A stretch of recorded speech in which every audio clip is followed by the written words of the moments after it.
have never been done before. We the people tell the government what to do. It doesn't tell us. We the people are the driver. The government is the car. And we decide where it should go and by what route to do. We the people are free. And I hope we have once again reminded people that man is not free unless government is limited.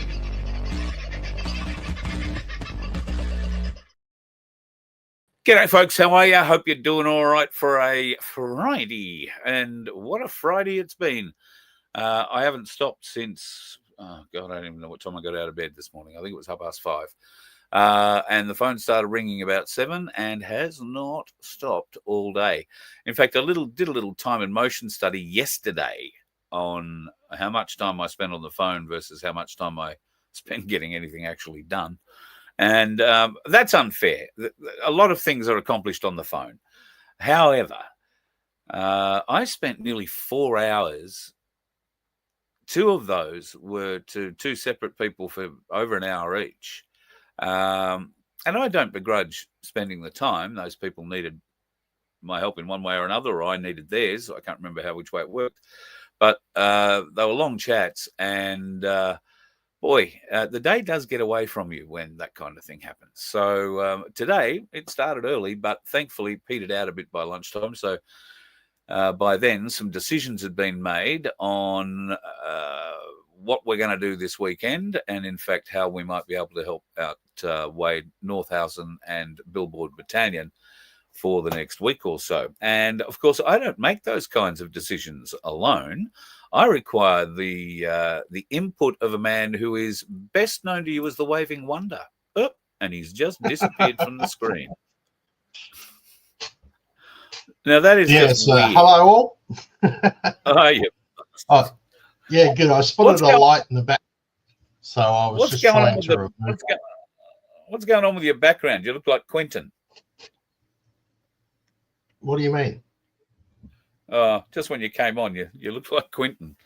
Just saying. Quentin. God rest his soul, by the way. Okay. Quentin was the thalidomide child that the world came to know through Mike Willisey. Right. That's why I thought you'd know him. And yes, no, I do remember.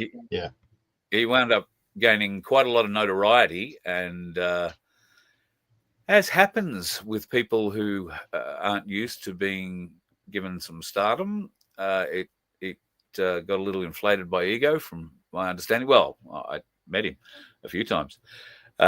He starred in one of the Mad Max movies as one of the oddities in the bad, like on the bad side. So he was pretty well known, and of course, responsible for helping Willisey expose the thalidomide atrocity, if you like, that was played out. Was it the late 60s or 70s? So, bloody awful. Oh, Mad Fred went to school with Quentin. He was a very smart dude. You know, I remember when I was working at Triple M in Adelaide, the first time I really came across him. And by then he had a healthy attitude, but he's pretty cool. I don't know. That must have been before the Mad Max movie, because after the Mad Max movie, it was a bit different.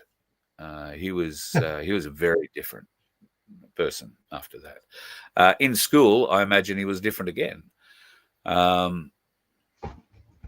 You know, that's a question I would love to ask him, but unfortunately now he's passed.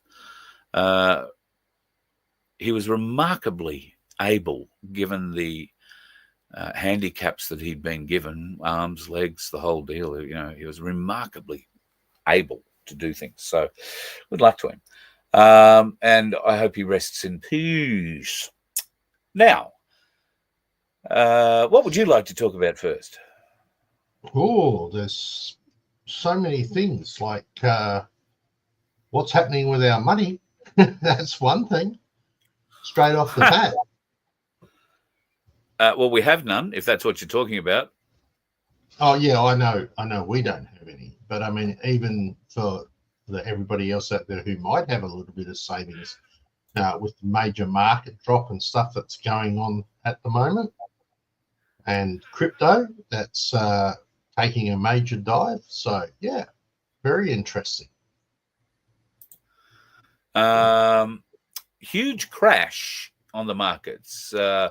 Australia was affected to the tune. Australia's ASX dropped quite significantly, and there was tens of billions wiped off the Australian market, but more particularly, a lot more wiped off Wall Street. And I don't know if that bloodletting's going to stop when the market reopens, which will be, I think, in about 4 or 5 hours' time.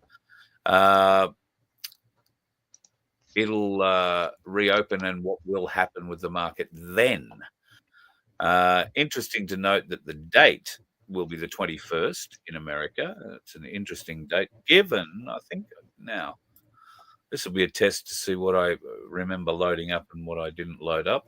Let me see. Where is the only Trump thing I thought I would load up?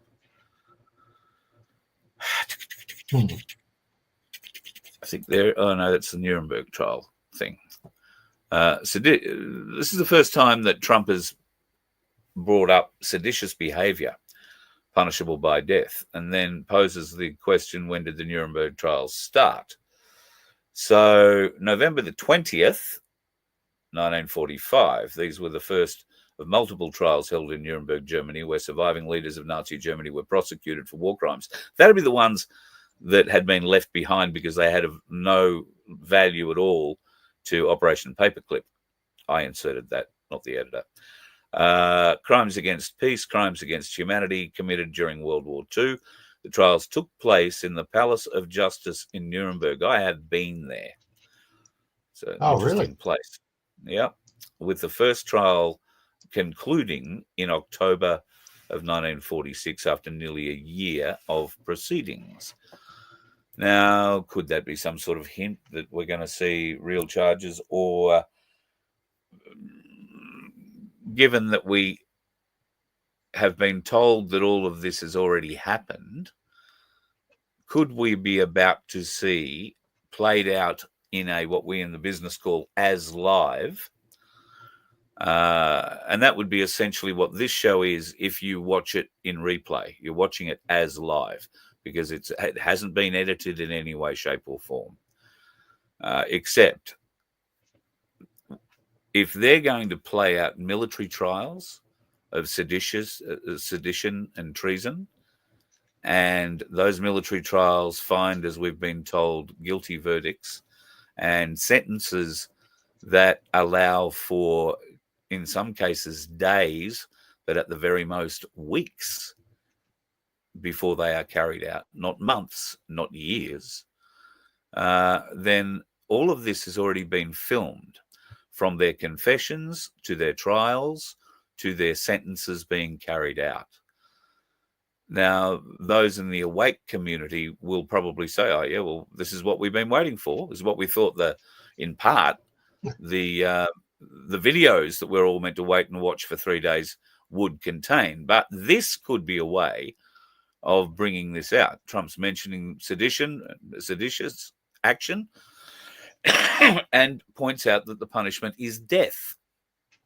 What happens when he starts pointing out treasonous action, which might show up in the Epstein files that he's just released? We're hearing noises that Chuck Schumer is resigning or is planning to resign, not run in 2027 when he'll have to stand again.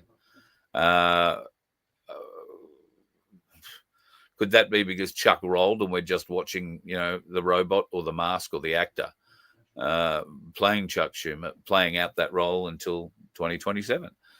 Unfortunately, and it's it's quite clear that. Sorry, I was sharing a screen and it does an automatic chuck up there, and I go. Rah! So I was trying to get it in right. And down. So that's all right. You're right. Carry on. Well, at any rate, I think I just about finished. What are you going to throw up there? No, that's for when we talk about price of silver, etc. I just thought I'd bring up a live chart so that people could see that. But carry on with what you're doing first, because that's actually very interesting. I mean, we know that What was I crimes saying? against humanity was done, and Nuremberg 2 is something we've all been waiting for. So if I'm correct, the Nuremberg 2 started in 2022 or mid to late 2021 with the arrests of Hillary Clinton and I'm sure Bill and Loretta Lynch, who was the former Attorney General,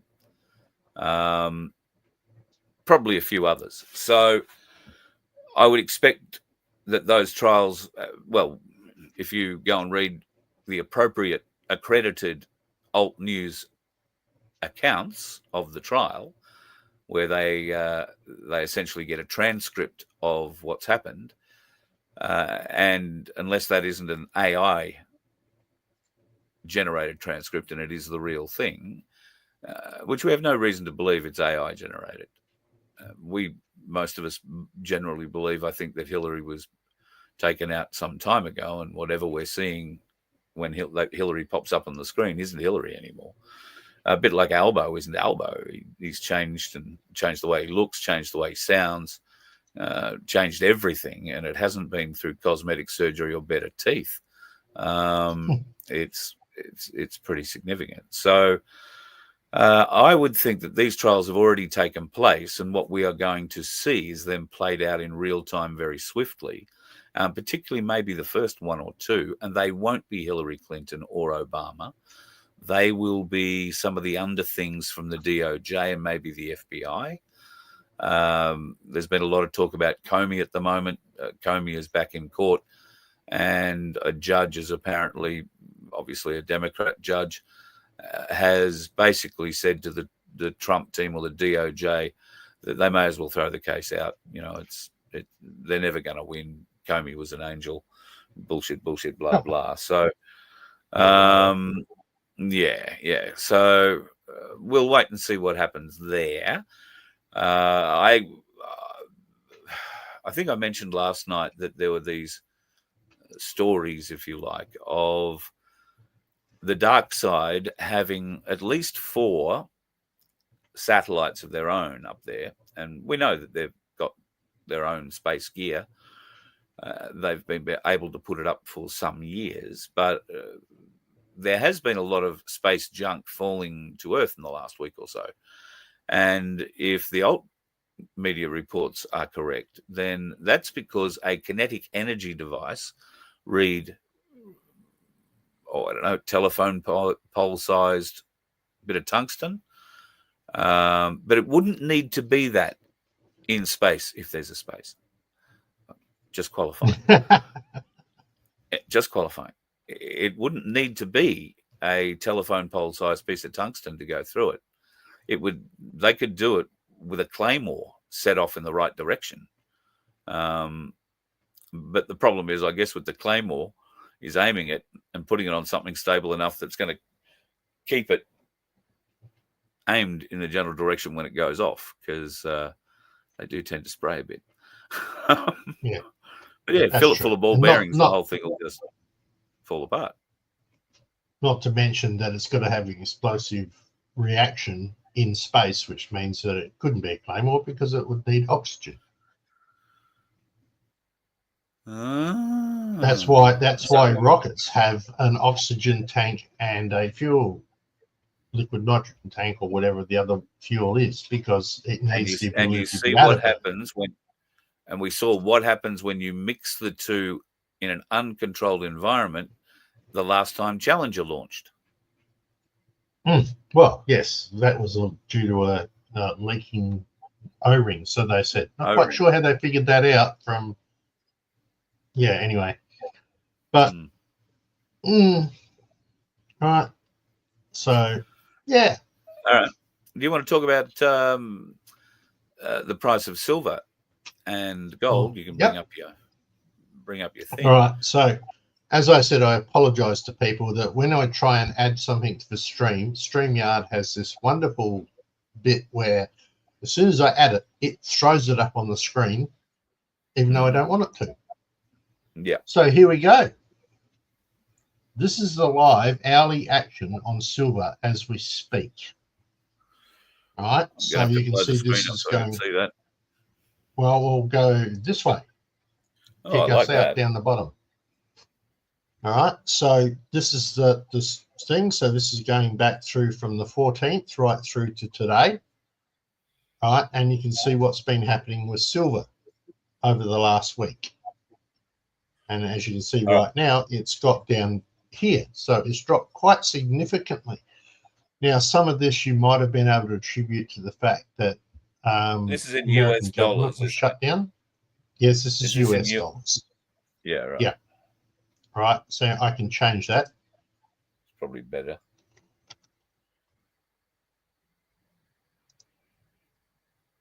Okay. Now we're in AU dollars. That better for everybody? Indeed. So 76.75 is the current price. Yep. And the lowest has got to 75.80 at the moment. So 76.69 is what it's currently selling at, and there's bids for $76.78. So, but that is what we're seeing at this stage. Now, I wouldn't be too concerned about that, because when you really look at it, as we scroll back, right, it got up to a fairly decent high, but here, roughly, I reckon, if I can grab that one and do a horizontal line, I would say that's probably about there, is about as low as silver is going to go at this stage, unless everything crashes in the market, right? That's where it's going to get its most resistance the next time it hits. So you reckon 75 is the new $50? Yeah, pretty much. Yep. Because you can see here, right, that it's touched there, it's touching here, it's touching here, and that's sort of a pretty major support line. So that's where I would see that happening over the little while. But it does depend on what goes on in the markets, because surprisingly enough, silver and the stock markets and gold, they're all sort of tied together. So, and not only that everything that's dropping here is also dropping in crypto as well. Crypto's taking a pretty deep dive.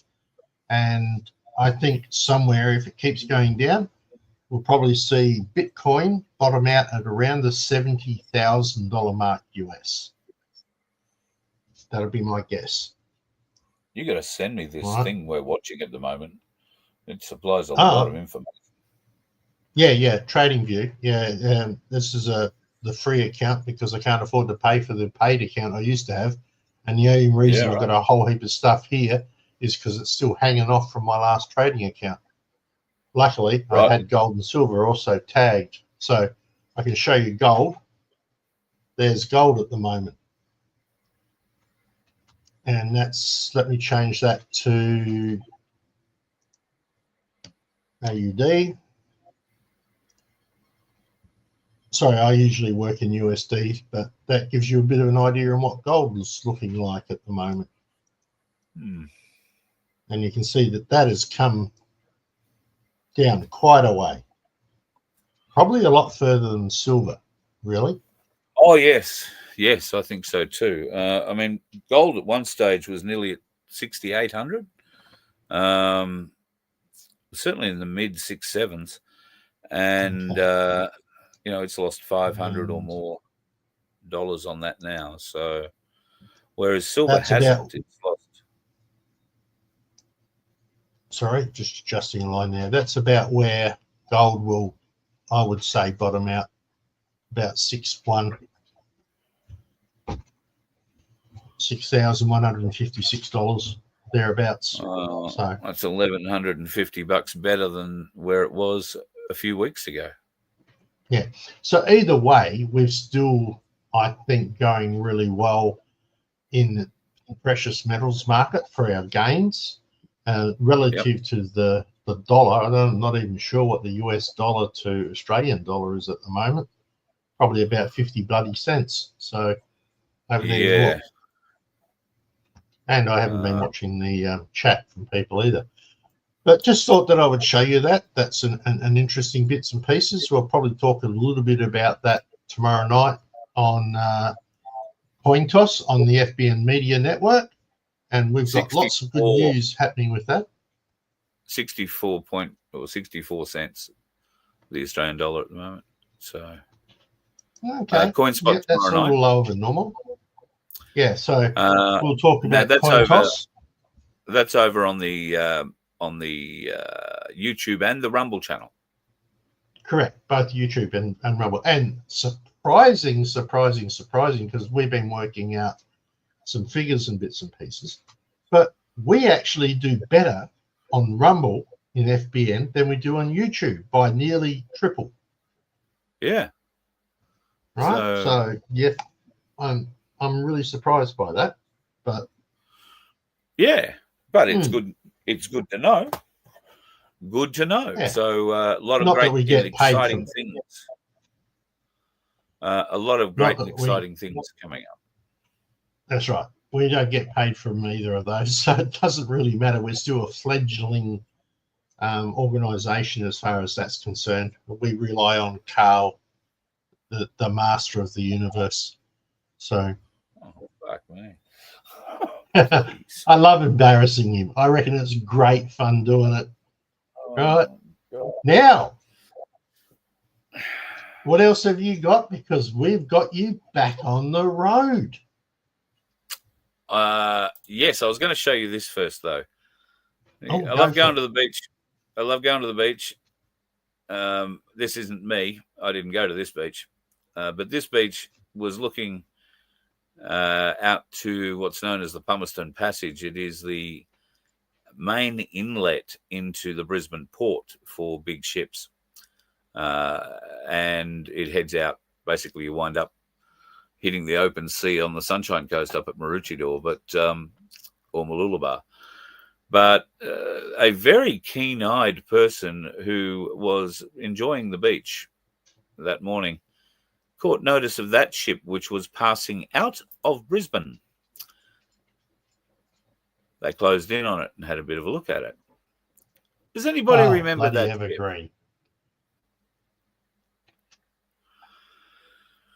So one suggests it's had a bit of repair work done.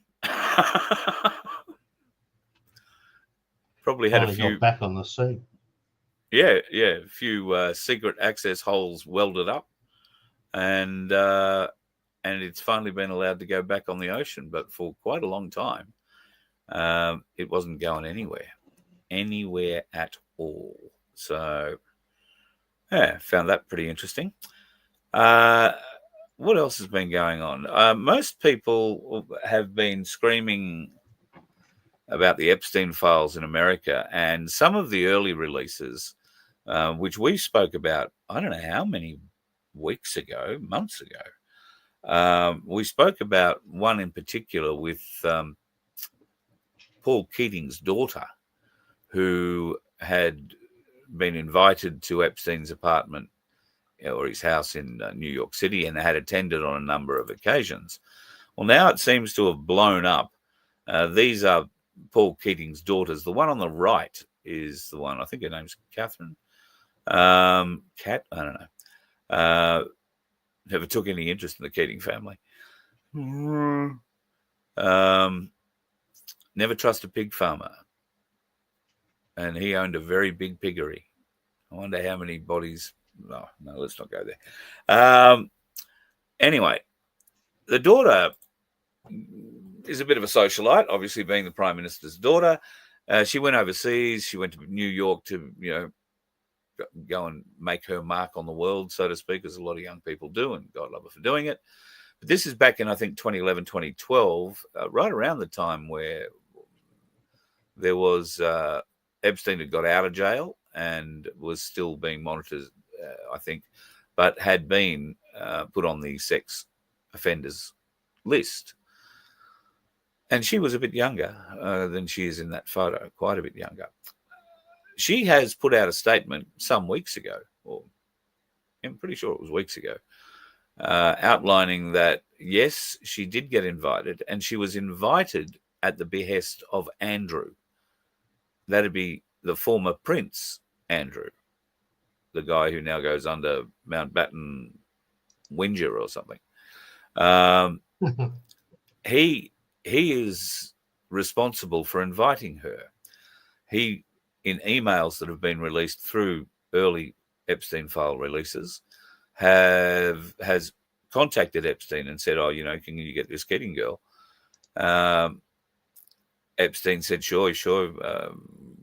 Do you have her number?" I think he asked the Prince for her number, the former Prince.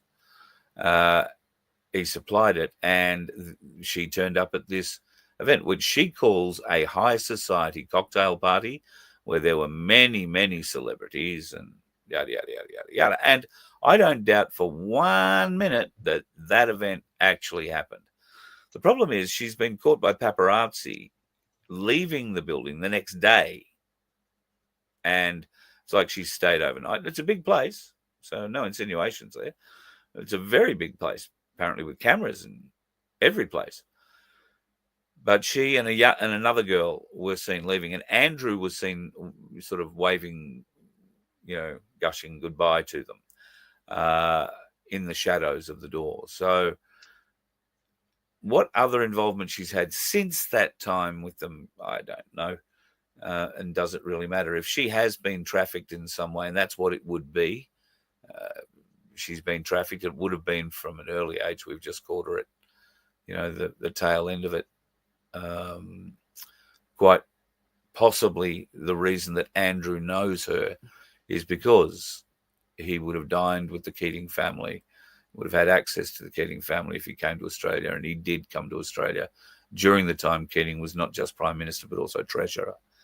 So it opens up an interesting can of worms, which I don't think anybody in the Australian media, at least the mainstream media, is going to dig into, but maybe one of us will. So be something I'd like to see, one of our investigative reporter types try on. So I don't know if you're watching, Amanda, maybe that's something you'd like to sink your teeth into, and we can talk about doing something on FBN with it. That'd be interesting. So yeah, I just find that all a little bit.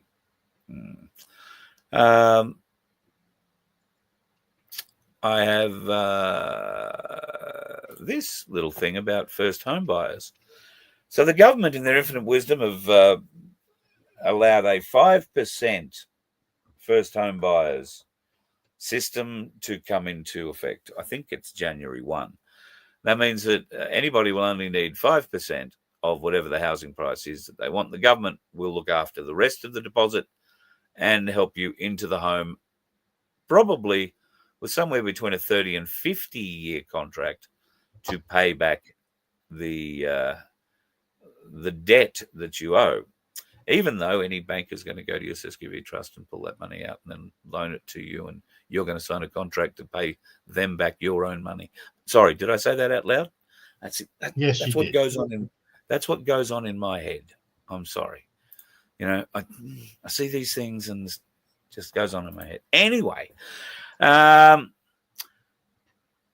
well, this is a forecast of what the housing prices are going to be like in 2026, given this 5% kick that the industry is going to get. So you look at your capital city, everywhere is going up. And this is what having such a low buy-in price, if you like, for first home buyers is going to do, because a lot of people are going to rush to the market. A lot of people are going to get into a huge amount of debt, usury. Look it up, or go and watch one of the Magna Carta videos, or a few of them, because we mention it a lot. But housing prices up 5% in Brisbane, 7% for apartments. Sydney up 7% for houses, 4% for apartments. Canberra 5% for houses, 3% for apartments. Melbourne 6% for houses, 4% for apartments. In Adelaide, 5% for apartments and 4% for houses, 6% for apartments and 5% for houses in Perth. It is going to send prices through the friggin' roof. Our real estate market is going to go through the roof, and nobody will be able to afford it. The debt levels that people are now talking about being willing to get into are staggering. And can I recommend to everybody, go to the Corruption Whistleblower Telegram channel. I meant to download a couple of videos from them. They have served documents on, I'm not sure how many, but at least 2 CEOs of the big 4 banks. I think they've served the Commonwealth Bank and Westpac, from memory, in Canberra at hearings that these people were appearing at. They didn't get an appointment in the office, but they have been served with documents outlining the fraud, the multi-trillion-dollar fraud that the banks have committed against all Australians. The documents that they've presented with detail a huge amount of gold that was sent to Australia. We're talking $1 trillion worth of gold sent to Australia back in the 1960s, I want to say. And it had a 30-year maturity at 4%. And when it matured, which was 1997, that money was meant to be awarded to the Australian people and used for humanitarian projects and to get everybody up and going and, lift, which, let's face it, we were still recovering quite a lot after a few batterings in the late 90s. So, would have come in very handy. Instead, the banks kept all that money, and we're talking multiple trillions of dollars, bearing in mind that this gold was working on an interest of 4% for 30 years. So, huge amount of value. And these documents prove the banks were involved, prove everybody was involved, and also prove that the banks didn't finish the contract by finalizing and putting the money up for public use, humanitarian projects. So the corruption whistleblower all over it, and I'm going to try. I don't know where they are at the moment, but I'll try and give them a call probably tomorrow while I'm driving, Vince, and see if I can't get them on the show for a chat. If they're in Canberra, then I know where they'll be, and I'll like very hard to try and find them, and we'll get together for a show to talk about what they've done there. It's very impressive. So with a bit of luck, they'll be around Canberra. Yep, you never know. We might get quite a few. So we've actually managed to get the old fella back on the road, be it in a much smaller vehicle, but he's back on the road. Yeah, I'm going to have to put my bra on. So as we said, we have Carl. Carl was talking about it last night, and we discussed it today, and we've pulled our pennies, and we do mean pulled our pennies. And we've got Carl down in Canberra for the next week. So he's going to be spending all this time on the road, driving down to Canberra, and then spending some time with Wade, and doing some live streaming out of Canberra, and then sticking around for the week to try and catch these. Well, I was going to swear.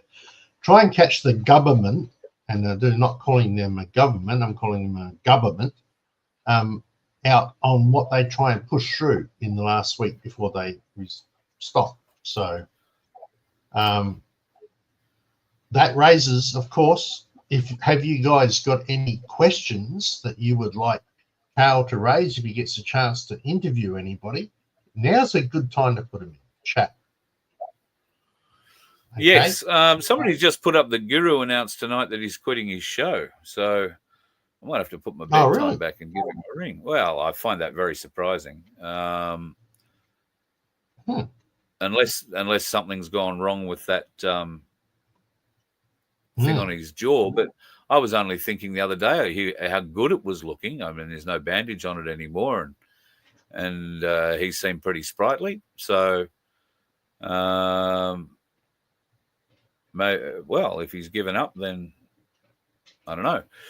I was actually going to tap him and see if he wanted to come for a drive on Sunday and join us, but he may not. But this all could be just a freak out too, with some troll putting something in the chat. But if that is the case, I hope it's just because he's reached an age and a time where he's got to concentrate on himself and his family and look after that. And I wouldn't begrudge him a bit. The man's been on the front line for 5 or 6 years, and yeah, haven't we all? Yeah. So, and hang on, what have we got here? He's not quit. He is not quitting him, and Kaz are taking time off. There we go. He's not quitting. He's just taking. He's taking probably a well-earned holiday break over Christmas with his family, which I reckon would be great. Absolutely great. Is that a hint? So, no, we can't do that. We cannot afford to do that. Sorry, Carl. No time off for you. There'll be no time off for me. Right, we'll see who runs the show here, really. Me. Yeah, look at him, just stunned, right? I just stunned him. No, I'm reading the chat. So it sounds like Guru's going to do Monday, Tuesday nights, and then Kaz is going to do the rest of it. So yes, that's that one there. I'll put it up. Yeah, good on him. All right. Well, I really do hope Guru's health is going well. So, and I trust things are improving there significantly. And if that is the case, it's probably changed his life, and he knows that he wants to spend more time with Mel and Pepsi and the rest of the family. So, that's all cool. We'll miss him if that is the case, but he'll still be there, mate. I'm never going to shut Guru up. Trust me. Well, it'll probably take a dozen nails and a bit of wood, over the top of the box, but and a whole heap of concrete. And a whole heap of concrete. Yeah, indeed. So yeah, we're going to head to Canberra. I'm really looking forward to it for a couple of reasons, because it gives me the opportunity to not just participate in what is probably one of the most important issues that Australians face at the moment with Wade and supporting Billboard Battalion. This should be an example of something everybody who does a live stream, Kaz, Guru, see you there at 12 o'clock on Sunday out in front of Parliament House. I'd say the same for the Aussie Cossack, but I know he's hamstrung.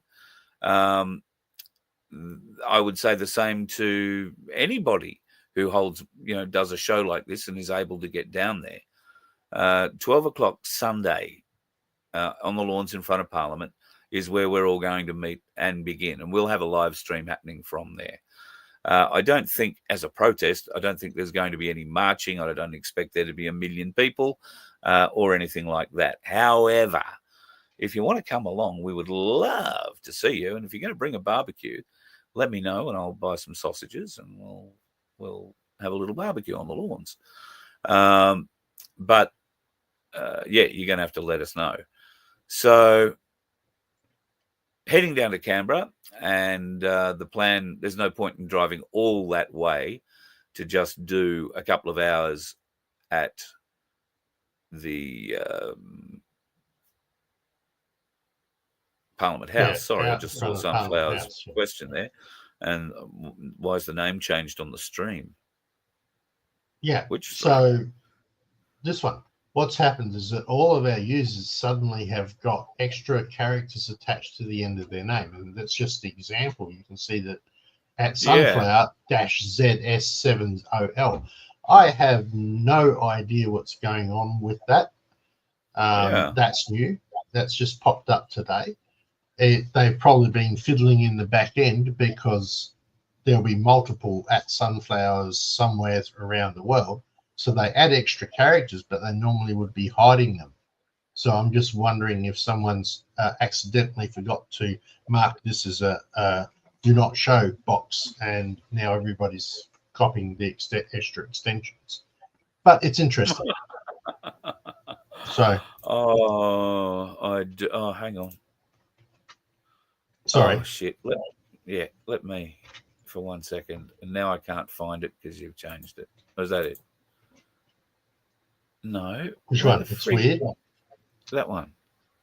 No, it's just people are jumping and putting stuff in, and it's jumping every time I hit click. Cossack needs to pay for a Freedom truck. Yeah, it sure does. Certainly be nice to see him contribute to it in a very meaningful fashion. However, he does have his own issues at the moment, as we spoke about the other night. And still self-defense, clear as bloody day. Oh, absolutely. And Mrs. Cossack is going to give birth to Junior Cossack. I don't think she'll be allowed to do that inside the embassy, and he won't therefore be allowed to be at the birth. Is that the Cossack's first? Yes, that's his firstborn son. So, oh man, missing out on that. No, really? I know, and there's no way he can avoid, or he can avoid the police. I mean, if he steps out and goes to the hospital, they'll arrest him before the birth of the baby, they'll be real bastards and they'll let the baby be born and arrest him before he can even hold him. Here's a question for you. Understanding that it's a consulate, and they would probably have a fairly decent medical setup in that consulate, right? So she could well do birth at the consulate without a problem, right? Doesn't necessarily, they have their own doctors, everything. But the question is the baby, because it's born theoretically on Russian soil, yes, not Australian? In theory, it would have dual citizenship if Russia does do dual citizenship because they gave Russian citizenship to the Cossack. So, true. So yes, they do dual citizenship. So yes, he could be a dual citizen if born inside the consulate. And you're quite right. They probably do have significant medical facilities in there for that. Well, that would be one. Only by heritage of the parents, he would get the dual citizenship. Yes. Yeah, by heritage. So, yeah. Interesting. He would. What's this one? Anyway, yes. What? Lots of Army bushrangers on full armour and guns are on the Bruce Highway. That's interesting. Were they heading north or south, what the? Yeah. More info, please. Have to think about exercises. Shoalwater Bay is north and north of Rockhampton. Sunflowers does say she sees them on there. I think Sunflowers having an interesting day today. See them on the Brush Spyway. Is that a new name for it, Sunflower? Love it. Love it. Sunflower might have had some of Rick's drugs. Yeah. Right.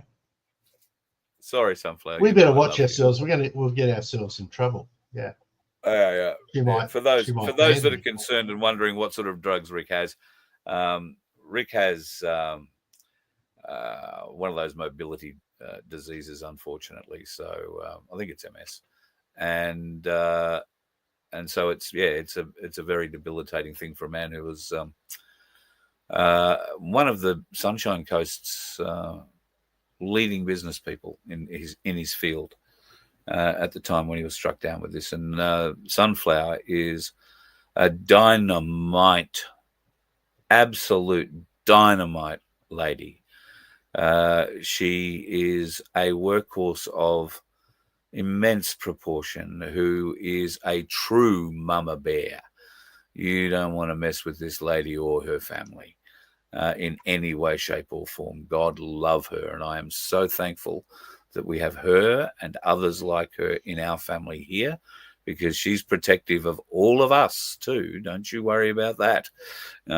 She's there to support whenever she can, and clearly on the Sunshine Coast when we do events there, she and Rick and well, in some cases the whole family turn up and help out, and we're very grateful to have her and others, as I say, in the family. Sandy's another one.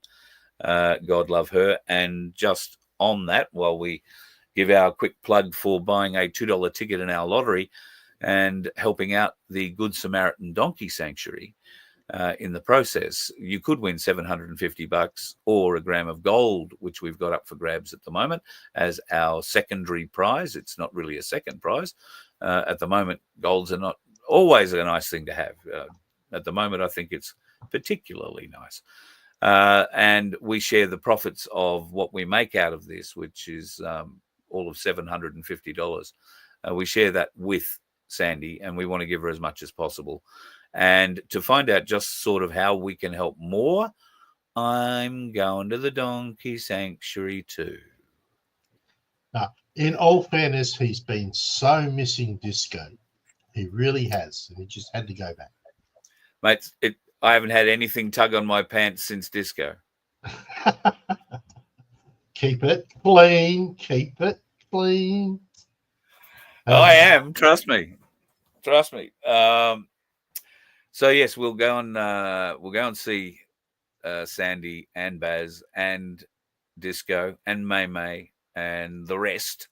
I'm going to have to learn a few more names. I was speaking to Sandy earlier today, just to sort of arrange whether or not I stay there tomorrow night on my way down to Canberra, or I go a bit further and get to Canberra on Sunday at a reasonable hour, or I come back and stay next weekend. And the plan currently is either way. I may stay there on the way down. We'll see what time I wind up leaving here.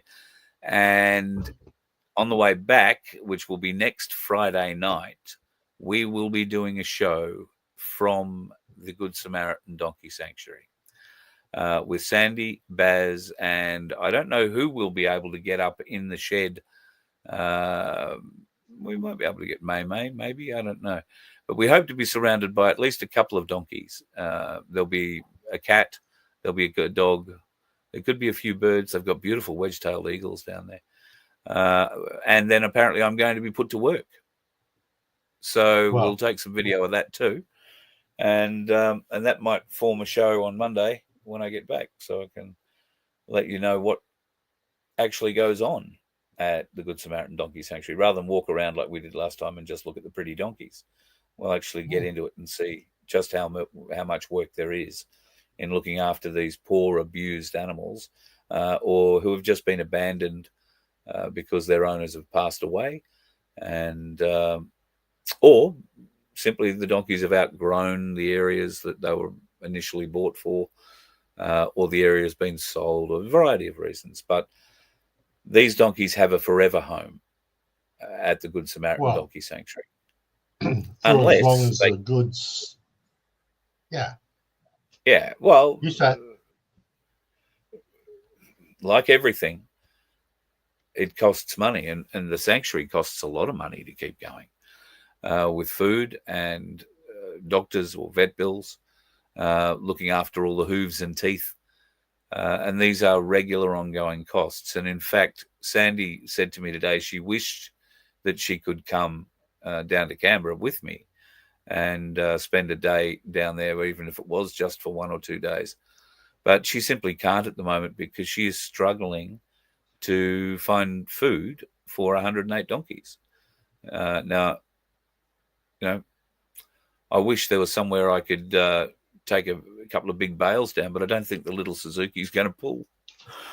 I could take 2 small bales maybe. But yeah, it's sad that they're under so much pressure at the moment that things may change in the future, and that would be a critically bad thing, not just for the sanctuary but for the donkeys in general. And if you need any reminding why the donkeys need a sanctuary, I will tell you why. It's because the Chinese, God love them, have a desire to extract,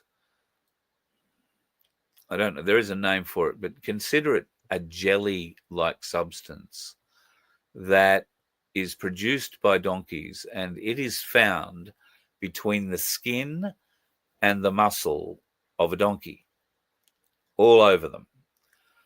But this gel cannot be extracted if the donkey is dead. It can only be extracted if the donkey is alive. And how would they extract it? They skin the donkey alive and scrape it off. It's that awful. Yeah. And that's why the location of the donkey sanctuary is something that is kept relatively secret. There is always somebody at the sanctuary. There are cameras all over the place. And if they're not, they bloody well will be.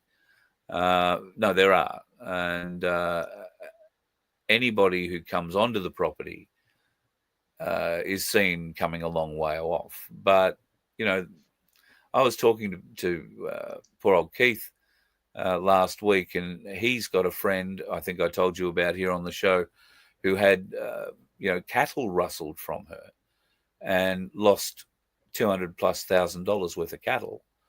And this could well be the same kind of thing. People would come on and rustle the donkeys off because she has to move them around. I mean, they've got, I want to say it's 300 acres and set in different paddocks. You can't just leave them all in one paddock.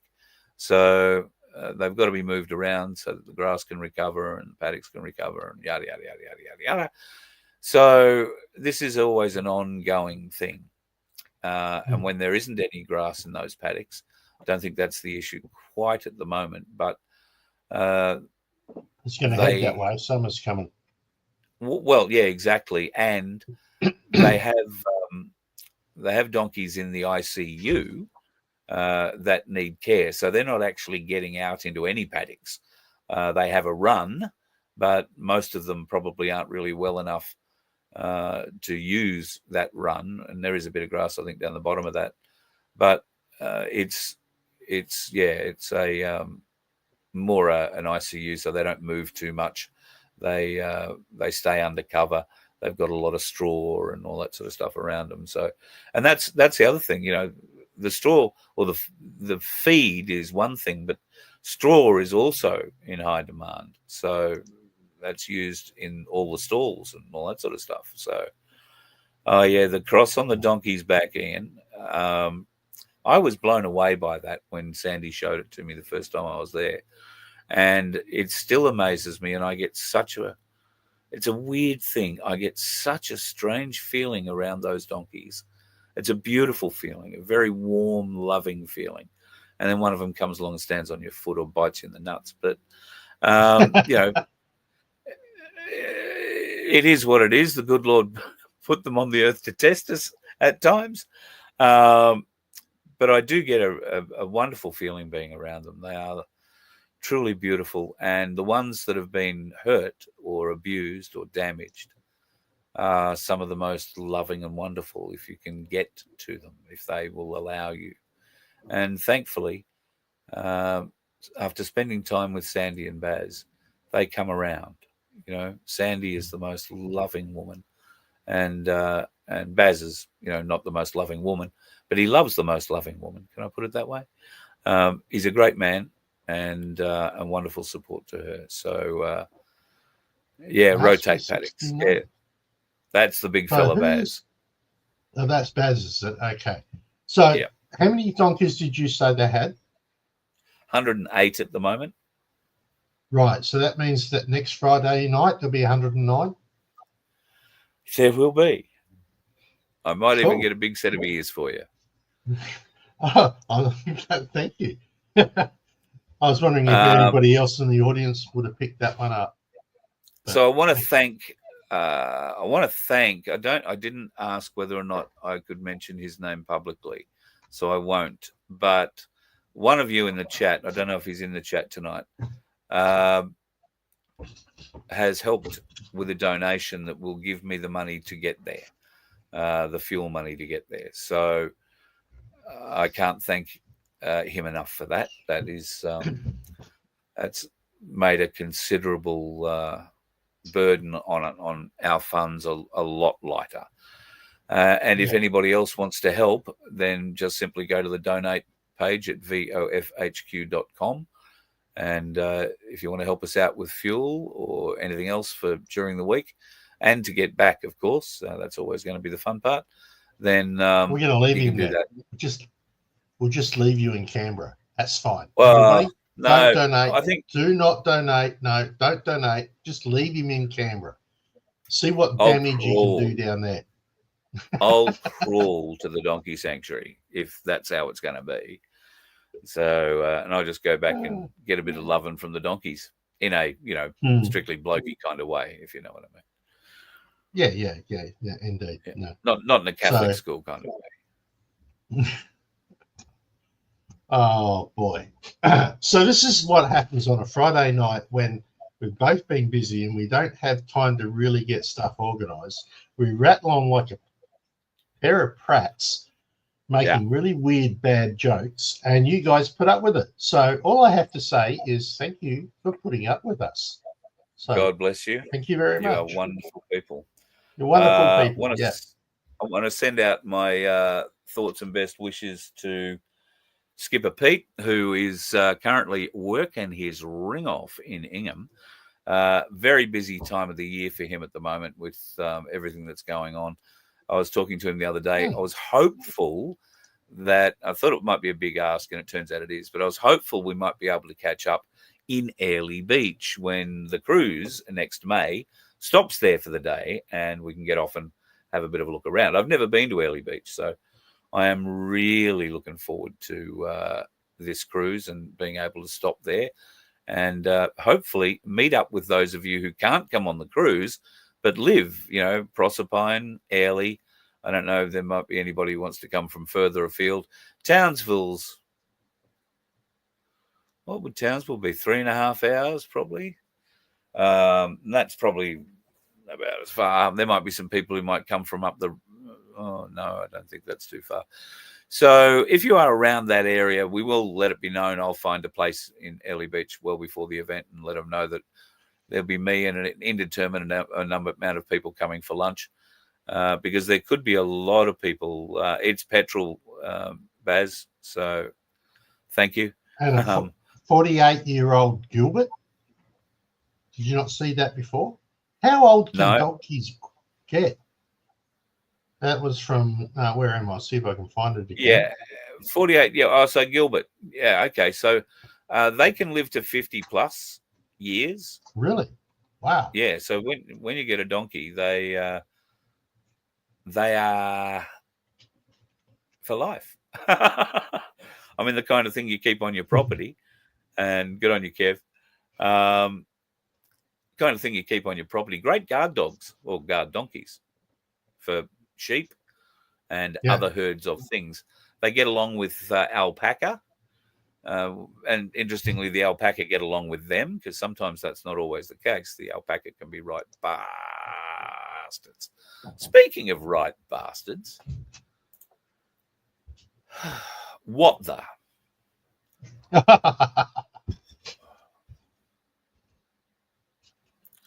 This is a full screen job.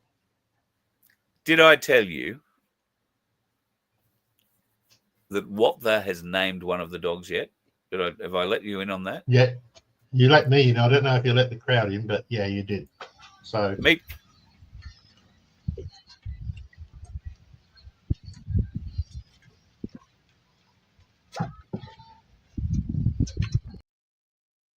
White one. It's all white. That's Carl Jr. Unfortunately, because of the white. Unfortunately, everything you said was not there because your mic turned off when you put the full view on. Oh, good on me. Right. So I'll turn my microphone back on when I play the next one. So the all-white puppy, I'll play this again, the all-white puppy that's sort of second in the shot, if you like, and winds up looking at the camera at the end, has been named Carl Jr. Have a look. So not that one with the arse, that one, the head of it, that one, yeah, looking at the camera, has been named Carl Jr. Now, I wonder if that's because of the all white part. It is. Say, that's not exactly common for that's healers. exactly why. All Very to do because uncommon of the, for a healer. Well, the thing is, I have pictures of mum and dad. And mum, I think it's mum, is pure white. And dad is a white and red healer. Really? So, yeah, but mum is pure white with only a very little bit on her paws. So I've never seen a pure white one before, I've got to admit. And all I have to say about that is bastard. That's him falling on his ass there, I think. Oh, it looks like he's getting a little colour between the ears. But messing about. Yeah. So what the? Yeah, Bastard. The only saving grace here is I'm going to go to Canberra next week. If I wasn't going to Canberra next week, I would be calling in to see Wapda, just to catch up, not to see the dog in any way, shape or form. It's just that I would have to drive past him to go where I need to go. And I've promised for some time that I would catch up with him. And now he just happens to be looking after 8 boy puppies and 1 girl puppy. And yes, they are available for sale, people, if you are interested. I know a bastard who can hook you up with the bloke who owns them. He's just jealous because he's saying to me he would really like the dog, and I've said no. You have other plans. If you wish to be traveling around all over the place, and there'll be times when you won't be in the bus, who's going to look after it? So I'm the culprit. I'm the one who said no. I told you, he doesn't run this show anymore. I do, right? I get to make all the hard decisions and be called the arsehole. So that's how it works. I'm still the one who's got to turn up at Wapda's place and see the dog. Yeah, well, there is a solution to that.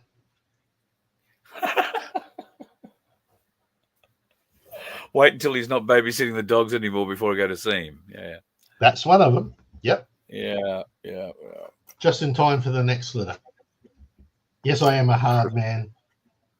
Yeah. The last 5 years has made me a lot harder, I can tell you.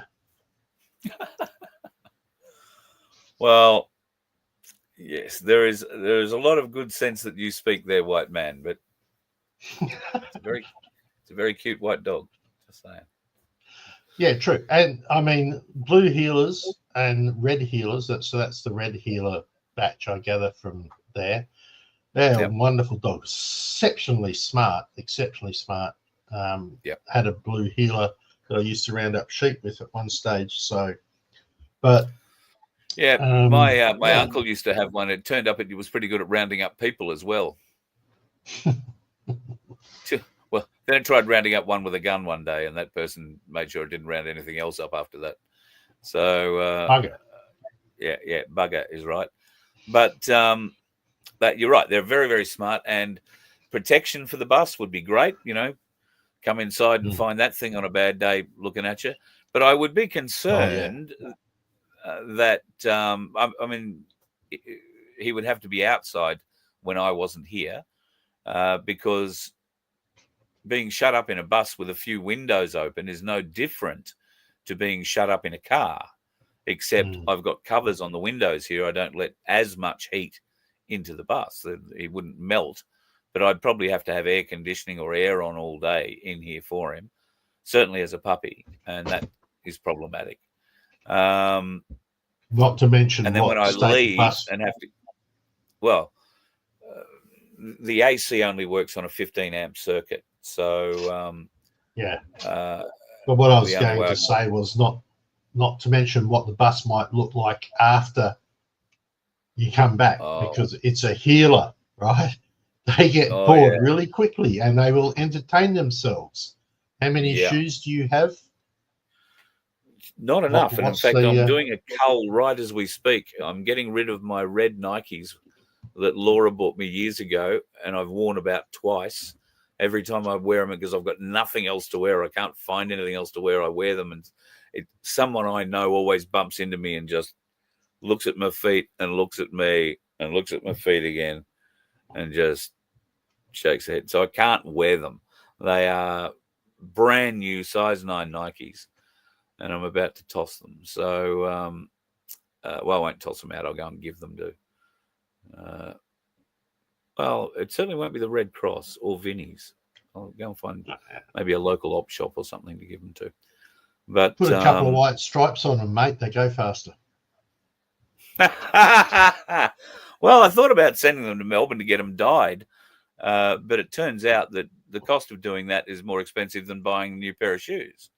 So, and it sounds to me like a terrible waste. I can just, like I did, went to Kmart and bought a pair of shoes for $25, and they'll do just fine. They're black and they're a sneaker. They're comfortable for a while, so they'll be fine. What was that? Healers let you in the yard and don't let you out. Let you out, and then my son's shoot everything but bones and cats. Yeah, well, when I was living on the Sunshine Coast, for a large portion of the time, I was living on the property with 2 dogs, a blue and a red healer, Wilson and Della. Beautiful, beautiful dogs, but they hated anybody coming onto their property if they didn't know them. And they could be, particularly Della, quite vicious. They hated other dogs on site, very protective of their land. And yet, when Laura came to me after her experience, she brought Chili. And for the 2 years or more that we lived at that place with Laura living in a tent outside the donga that I was in, Chili was always carried to and from the car. She was never allowed to run around outside. One of the dogs we would trust her with, Della, because Della knew, even though she hated Chili or just hated another dog being in her space, she knew that if she hurt Chili, there'd be no more love from Laura and I. And she was pretty into the love that she got from Laura and I. But Wilson, he was just a grumpy old bastard, and he would have chomped her in half in a heartbeat. And that's the other concerning thing. While I would like a dog that does have a level and measure of protection mode in it, it has to be well trained. And if I take on a dog like this, I'm not going to want a dog like this that isn't well trained. And that relies on me being well trained. So I need to be able to dedicate the time to that so that I can get the best out of the dog. And like you say, Vince, if I have to leave him inside, I come home and he hasn't torn the crap out of the couch, which I can't begin to think, or one of the captain's chairs. I can't begin to think what it would cost to replace one of the chairs in here. It's been bad enough getting the lights fixed. I was going to say, trying to find a frigging headlight. Yeah. Oh, and I have one other thing to say. Co-host the show. They're so intelligent. Yeah, you're right. You're probably right. And I just have one other thing to say. Woof, woof. That takes me all the way back to watching a movie called Kelly's Heroes. Yeah. And Oddball, who was the tank captain in that movie, woof woof, played by Donald Sutherland. Who says I don't know my old movies? Go and watch it. Very funny movie with a lot of big names in it. Clint Eastwood stars. Kelly's Heroes, it's called. Very funny World War II movie. A bunch of US Marines go and steal millions of dollars worth of gold out of a German bank behind enemy lines. And they do that without their bosses knowing about it, obviously. But then they get discovered as having broken through the front lines and making a charge for this town. So they wind up becoming responsible for this whole surge of the armies. And while they're robbing the bank out the back and getting a truck driving away with all the gold. There's a general out the front shaking the hand of Clint Eastwood, and Telly Savalas is in it, Don Rickles.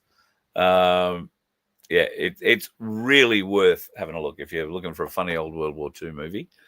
Worth having a look. Although I haven't viewed it now since I've had my Satanic Awakening, so who knows? I'm very fussy these days about what I watch. I'll have to go and watch that at some stage.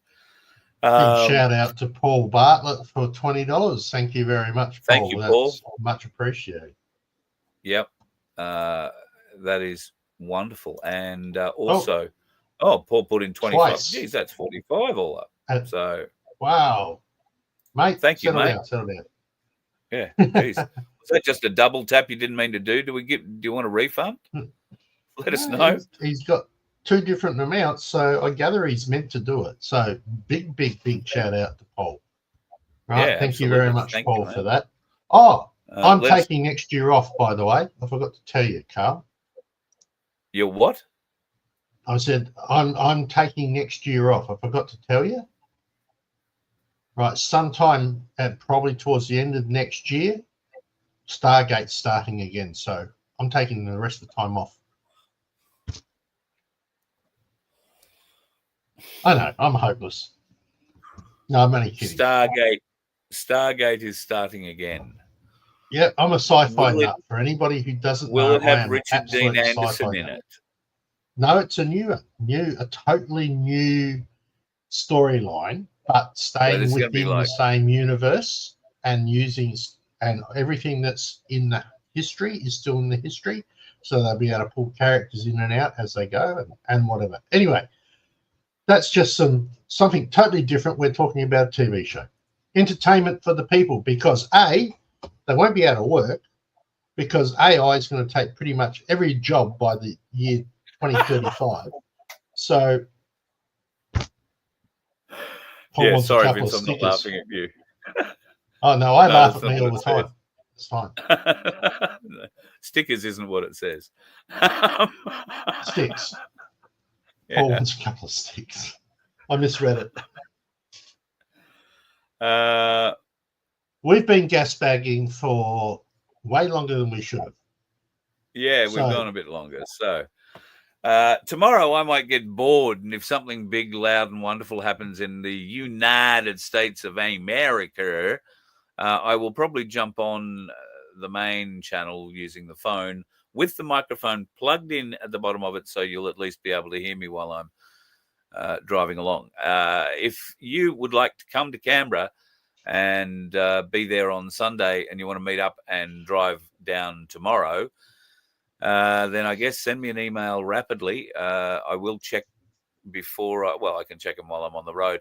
If you're in Coffs Harbour or if you're in Port Macquarie, if you're in Newcastle, and Ange and Craig, who I missed out on seeing last weekend, tragically. If you guys are free, I would love to catch up with you briefly, even if it's only for coffee. I will send you a message when I'm heading down tomorrow. And if I'm right in saying, and I leave at the right time, I should be around you about midday. You may well be working. So if that's the case, we'll do it on the way back. But I'm definitely going to catch up with you guys. And yes, so if you're in Newcastle and if you are in Newcastle, the plan is if I leave at an appropriate time, I'll stay with Sandy and Baz tomorrow night. But I will be leaving there very early on Sunday morning with about 5 hours of drive to get to Canberra. So if there were any people wanting to catch up along the way, I will probably get some fuel along Raymond Terrace somewhere between about 3 and 4 o'clock in the morning, maybe 4 o'clock in the morning or a bit after. And then I will drive probably through to Pheasant's Nest, where I'll top up with fuel again, just to make sure, because there aren't too many servos once you get off on the road heading to Canberra. So I'll top up and get to Canberra, in theory, by 9:30 on Sunday morning. and I'll catch up with Wade. We'll set ourselves up, and we will be streaming live with Vince's help, provided he's awake, I guess. No, we should be. I should be fine. As long as I have a rough idea, I'll try and be where I'm going to try and be. Sorry, guys, I do sleep really weird hours, So yeah, we'll be aiming to be on air probably for an hour or so on Sunday. There might be some other people who turn up for a bit of a chat, but between Wade and myself, we might be able to stream live to Billboard Battalion too, to their YouTube channel, Vince. So we'll have to try and sort that out. Yeah, and also FBN if we can do it as well. And FBN, yep. So we can put all that together, and that'll be pretty much how the week works. Every day, probably early in the morning, we will do something from in front of Parliament House. In the afternoons, we will be going to Parliament House and sitting in the chambers waiting for them to try and pull this stunt again. If you can come and join us on any of the days, then we would love to see you both out in front of Parliament House when we're doing the lives, and also come into the public galleries and join us there for what should be an interesting time if they decide they're going to play this bullshit game. Thank you, Connie. I will have a safe trip. And yeah, the place to find us will be Parliament House. We'll be there. Well, I'll be there certainly from 10 o'clock, unless Wade convinces me I need to be somewhere else before I go there. But I want to get everything set up with Vince. We'll be on air probably a quarter of an hour before, just to make sure that we can go live at midday. So be prepared for that. That's coming up on Sunday. As for shows next week at night, we'll see how that plays out. I have a plan. There are a couple of people that I'm very keen to catch up and interview. Whether or not we do that in a live sense, I beg your pardon? I just said okay. Whether or not we do that in a live sense, or these interviews are something more for FBN, I think they'll be, rather than for the Voice of Freedom sort of normal interview. These will be a bit different. With one lady in particular who has an immense historical knowledge of the political party system in Canberra dating back to the 70s. And she is so well connected to this day that she can tell me all sorts of wonderful things well before mainstream media knows about it, or will let you know about it. So she's a very surprising lady. And I think she's a bit keen to tell her story. And the parts of the story that I've heard are pretty cool. So it might be more than one show to talk to this lady. And that's why I think it's going to be an FBN style program that might have multiple parts to it. It's going to be good. So I'll catch up with her. And there's a couple of gentlemen I'd like to catch up with too, including one of the blokes from the Canberra Weekly. He'd be the bloke that owns it.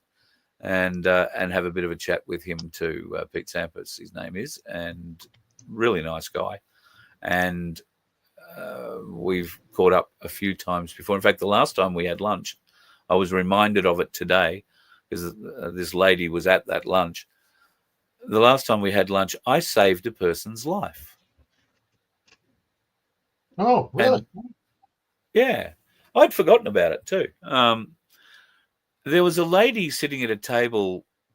She was sort of over my left shoulder. And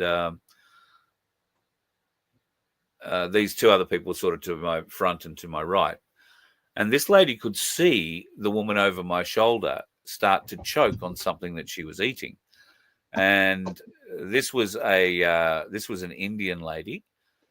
Her husband and two children didn't seem to have any idea what to do. And I wasn't aware that this was happening. Margaret had been watching it apparently for a little while. And she's tapped me on the hand and said, that lady's choking. And I sort of looked over and I looked at the bar to see if anybody else was coming or noticed. And I just stood up and walked over and I said to the husband, "Can I help?" And he was nodding his head rather furiously. And then I turned the lady around and I said, "Can I help you?" And she nodded her head. And I probably did the wrong thing because I did the Heimlich maneuver. I just reached around her and grabbed and squeezed and out shot a chunk of whatever that was that she'd been chewing on that stopped a windpipe.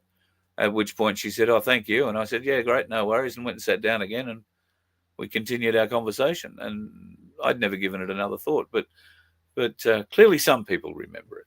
So they didn't even offer to buy me a beer for lunch. I mean, the people I was with did. But, yeah.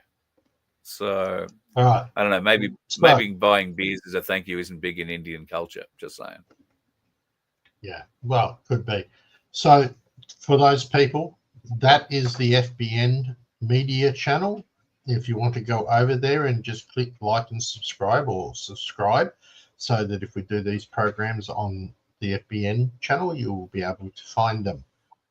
Right? Just wanted to put that out there. And because Carl is planning to get his little sorry head out of bed at 3 o'clock in the morning, guys, I think it's time that this presenter said goodbye so that he can say goodbye. Bye.